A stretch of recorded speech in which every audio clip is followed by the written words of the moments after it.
It's still dark, and it's 7:53. My worst nightmare. I hate this weather. Raining that just finished snowing, so the snow turns to freezing rain, turns to rain, and then rains for the whole day. Oh my God. That is the most hated weather for me on planet Earth. Now, in fairness, I haven't had to worry about tornadoes or earthquakes, but this will be right up there. The pouring rain. Now, I don't think it's supposed to flood or anything like that, but what a mess it is going to make. Hopefully it does flood sometimes. Hopefully it won't. It does flood sometimes. Oh, you'll have school. Don't worry about that. So I'm going to do my best to avoid any work today. But I had let everybody in the barn know that we're going to clean the barn up and that I want to fix all the cross ties in the barn. All the tack rooms are to be cleaned up. Jason is going to start putting gates on. We had some gates that were kind of old and rickety looking, so we had bought some gates at Big D's yesterday. It's more of an in-barn day today. The only horses moving today, we get some horses qualifying tomorrow. The horses that were castrated, if they're swelling at all, will be moved today just a tiny little bit. Probably actually just around the barn area so they don't have to get mud splashed up in that affected area like they would on a track. And then try to focus on everything ahead. So I was wrong. We did not. Well, I guess technically I was wrong and right. We sold electric line for the most part. Most of the shares changed hands yesterday, but they were all in-house. There was no need to sell electric line. The people that wanted out got out for the most part and still will have the availability to do so. One of our clients came forward and said, hey, I like how electric line raced. You know, I heard what you said about them, and they'd asked some more questions about them. And what if I just bought the shares? Hey. Okay. You know everything going forward now. Yeah, they're just going to the school. You know everything going forward now. My concerns are he's not a stake horse in my mind. But it does look like he's going to be effective in the overnights for the next little while. And he couldn't prove.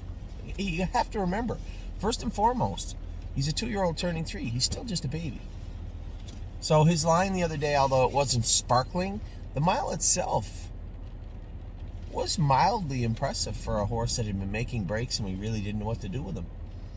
I talked extensively yesterday about the sale and all the horses we sold. Ollie, who was any horses you're concerned about?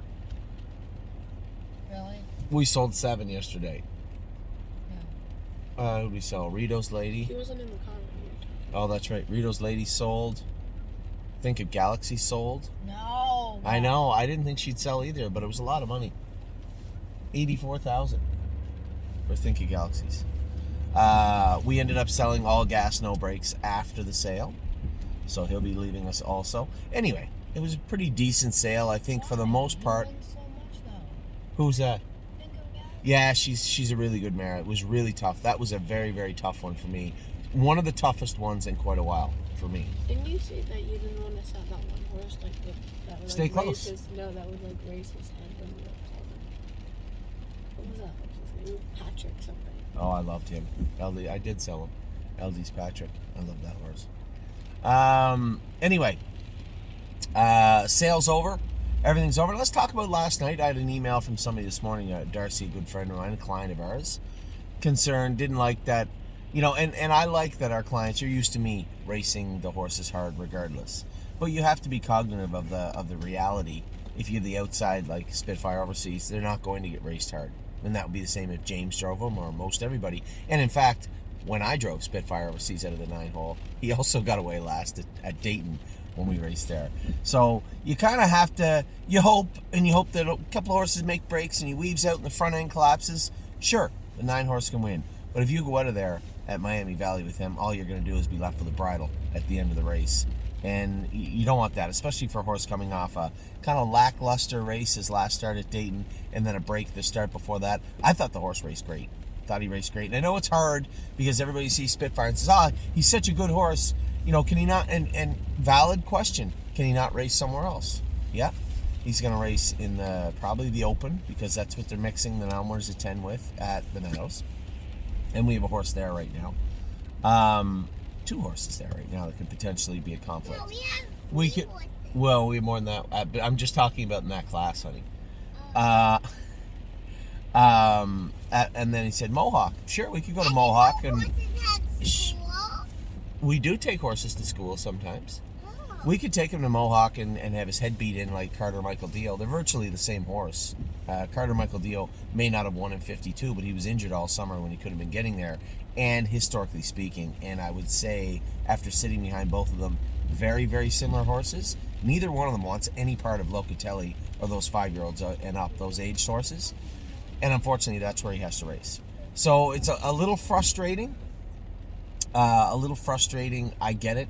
When you have 3 races where you go break, lackluster race, 9-hole, and 9-hole before that. So I get it. I understand that completely. But at the same token, you have to pick up the program and realize, got the 9-hole, knowing the history with him coming in, he's going to get raced easy. And as far as racing him somewhere else, he's not coming back to the Meadows right now because we have horses for those classes.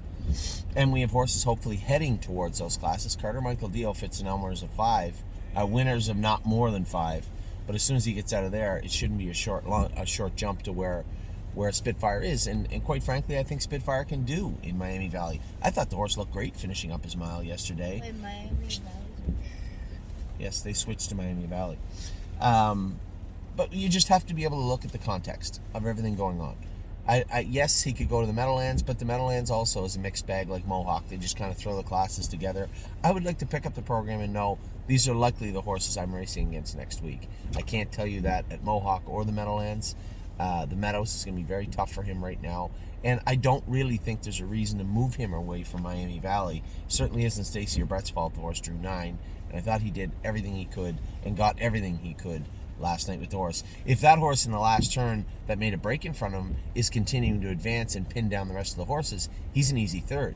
But he made a break, and now everybody's able to fan out, shoves him out 5, almost 6 wide coming out of the turn, and he ends up a hard charging 5th. I thought it was a good mile for Spitfire. Last night watching, White Tiger, I know they just run him through the inside, and Tyler got lucky and he raced great. I'm not saying he drove the horse bad. That's just how the race ended up being. And then Chris, gets away 4th and then doesn't pull him.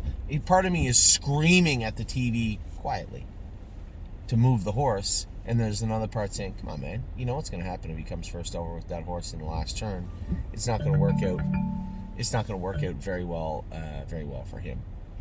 So again, I think 3rd and 5th, 3rd beat a neck and 5th was good. Sure, we would have loved to be 1st and 4th or 1st and 2nd, but I think the way the race shaped up and the way that they raced both of those horses, I think we got what we were going to get with them also. So a night where we were 3rd and 2/5, but truthfully speaking, all 3 horses raced very, very good. Now we have nothing. I don't believe we have anything on the go today. So today is a barn cleanup day.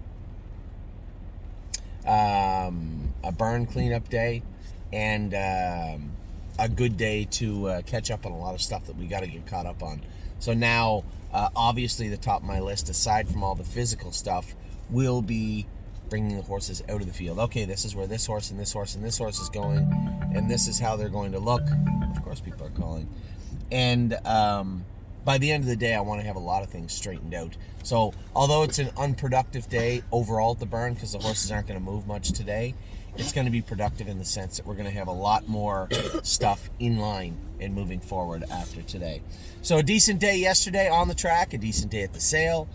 We wake up today, drop the kids off to school, and start a different kind of day, but a very important one also. Rain days are important also.